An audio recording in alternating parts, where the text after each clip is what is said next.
FastCodeSign.com. If you have not heard about them, certainly check out their website. And we are going to review a list that they compiled for all of us to see of the worst uniform fails, what seems like in the Olympics, World Championships, and what have you. So we start with number 1, the Speedo LZR Racer.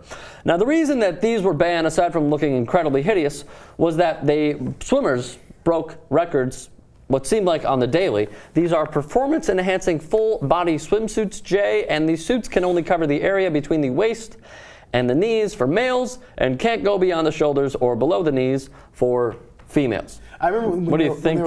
When they were breaking a bunch of records with these. I thought it was the pool, actually. I didn't know that it was part swimsuit, part pool. Yeah, because I mean, that's the thing. I've always wondered this about, as we progress with all these sports and technology and then the training facilities and the supplements that are given, the legal things that people are given, and how they break old school records. And I'm thinking, man, if I played in like the 60s or something, I'd be like, what the fuck, man? This is unfair. What do you mean? Like, with technology evolving. Sure.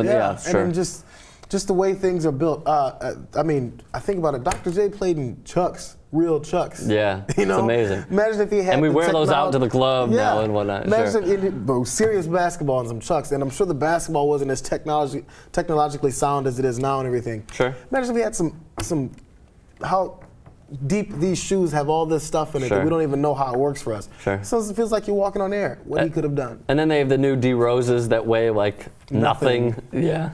Oh wow, so that was deep. You hear that? Yeah. Wow. I didn't know I could go that deep. It touched your heart when you mentioned D Rose. Total. No, I mean, you know, his nickname is Crutches now. It hurts my heart. Moving right along, golfer raincoats. This was in the 2010 Ryder Cup in Wales. Now, as you see, it's a little rainy there. Just a little bit in Wales. So here's basically the story that I'm going to tell you guys. The golfers' names were embroidered on the back. And as you see, the stripes are on the pants and they're on the raincoat. So what happened was, the person who put this together was Corey Pavin's wife, who was the captain of the 2010 Ryder Cup team for the USA. Lisa Pavin put these together.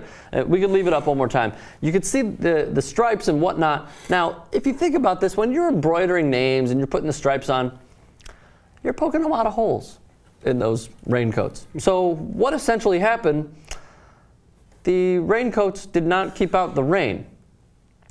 And what happened was Tiger Woods and company went to, I don't know, a tent and basically got new gear for over $6,000. So this could be one of the better fails aside from the Michael Phelps swimsuit. Yeah, this is actual fail. It absolutely shuts down the whole purpose of this gear. And now this thing, you could have put the names on the back, you could have added the stripes, but you don't have to stitch it. Right. You know, we can do a nice screening over the top, or even just take it, if there's a name embroidered, put it on a rectangle piece of cloth. Sure. Stretched across the back. You know who they should get to actually design their raincoats and jerseys next time? Who's that? Absent. Oh. Yeah. I'm sure he'd put out some fantastic designs. Throw a little bit of his insignias on it and you won't know it. You bring some fashion to the golf game, boy. And it would get a little too political. All right, moving right along. The British bobsled team. This was in 2010 at the World Championships in Switzerland. I really don't know why are you guys laughing?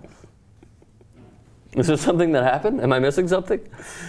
She's doing some serious training. Is she lunging? Because the ass has grown. Quite a wardrobe malfunction, don't you think, Jared? Awesome. That's awesome. This is my favorite. Yeah? It's great. So, of course, I mean, she probably needed one size larger. But, like, the point is, I guess, to be as streamlined as possible. So she probably went a size too small. And just like, little did I realize, my ass would split this motherfucker open. Can we see it again? This is a female, I assume, right? Yeah. Because, like, no, the thing is, like, maybe a guy's wearing a thong before he does this. Before he takes off. This is great. Helps me glide through the ice. All right, moving right along. Hockey pants. Not sure many people knew that these existed. This was 1981-82. The Whalers on the left, the Philadelphia Flyers on the right. They were also called Cooperalls because they were named after the manufacturing company Cooper. The players, unfortunately, thought that they were too slick, and if they fell, they would just simply keep sliding. So it basically resulted in more injuries and whatnot. In 1982-83, the NHL banned Cooperalls. I understand. Right now they wear kind of these short things, right? Because I'm trying to remember. Now they have I'm shorts. Thinking like, yeah, but then underneath it is like whatever kind of long padding and stuff. Yeah. So they have something more to stop on. Because, again, that didn't look too slick, but it must have been something in the material itself that got these guys sliding. Yeah. I wouldn't have thought that had been the problem. Those look like the pants that I wore back in the day when I was in 3rd grade. When, obviously I wasn't around in 82, 83. But those are the pants that I wore when it was like really snowing in Chicago. That's exactly what it looked or like. the track warm-up type of pants you wear, the big baggy things you wear before you strip down and make, and Ah, take sure. make your race. Sure, They sure, look sure. Similar to those. Lastly, this Swedish skier, firstly, who goes by the name of Henrik Harlaut. Regardless, let's take a look at exactly what happened here with his attire at the Olympics. Awesome.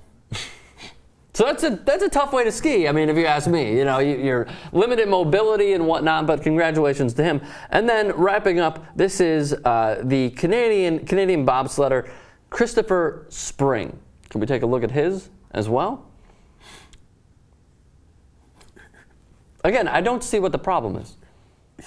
So obviously this is in like his hotel room, so he probably got like his This is at Sochi in his hotel room. a smaller teammate's uniform on. How many uniforms do you think they have in case something like this happens? I mean, I think it would be pretty cool if he went out there like that. Yeah, they've got, I mean, they better have tons of extras One would hope. for things like this. On Instagram, he called this the Power Belly.